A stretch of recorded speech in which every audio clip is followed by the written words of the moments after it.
जिंदाबाद जिंदाबाद जिंदाबाद शक्ति देवी जिंदाबाद जिंदाबाद जिंदाबाद पवन भैया जिंदाबाद जिंदाबाद जिंदाबाद पवन भैया जिंदाबाद जिंदाबाद जिंदाबाद पूरा जनता जिंदाबाद। Music by Tinku Tufan. अब की चुनाव के बहल हाकै हौआ हो ए चाचा। अब की चुनाव के बहल हाकै हौआ हो सरस्वती देवी के जीताई हाय चाचा। फिर से समिति उनके बनाई हाय चाचा। बुधौली पंचायत से हकिन उम्मीदवार जी ए चाचा। बुधौली पंचायत के हकिन उम्मीदवार जी। पंचायत समिति इनके बनाई हाय चाचा। फिर से समिति में जीताई हाय चाचा। जीतेगा भाई जीतेगा शक्ति देवी जीतेगा जीतेगा भाई जीतेगा पवन भैया जीतेगा पूरा जनता जिंदाबाद जिंदाबाद जिंदाबाद पवन भैया जिंदाबाद जिंदाबाद जिंदाबाद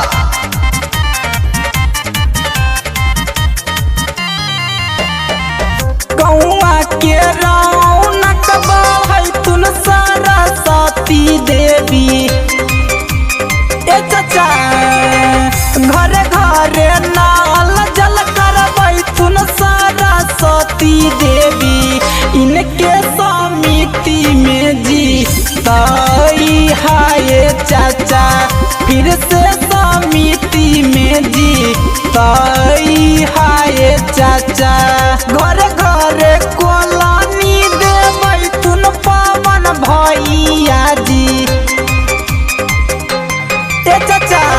घर घरे कोलानी देबै तुन सरस्वती देवी। सभे मिलके उनके जीताई हाय चाचा। पवन भैया के जीताई हाय चाचा। सरस्वती देवी मत घबराना जनता तेरे साथ है पवन भैया मत घबराना जनता तेरे साथ है पूरा जनता जिंदाबाद जिंदाबाद जिंदाबाद पवन भैया जिंदाबाद। जिंदाबाद जिंदाबाद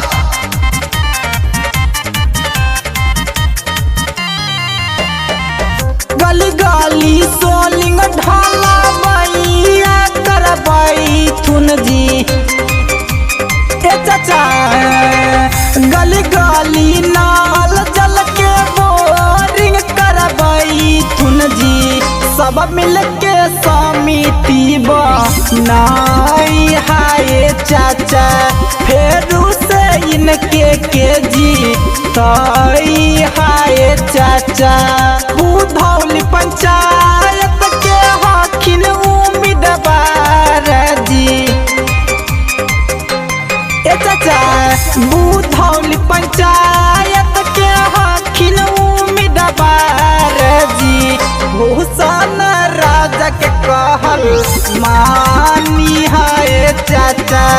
पवन भैया के जीताई हाय चाचा।